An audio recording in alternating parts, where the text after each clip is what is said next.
And there's something unique about all of you, and that is that you're actually interested in truth.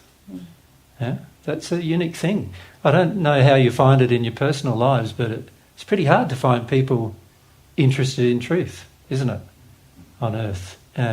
Everyone's so embroiled in their day-to-day activities, their day-to-day life. There's a lot of detunement from the concept of God, from the concept of there being life after earth.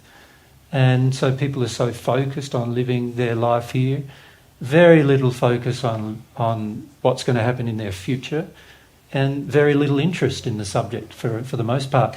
And even those people who are quite religious or say they're quite religious really don't have a very strong desire for truth either. I don't know if you've found that, but that's what I've generally found.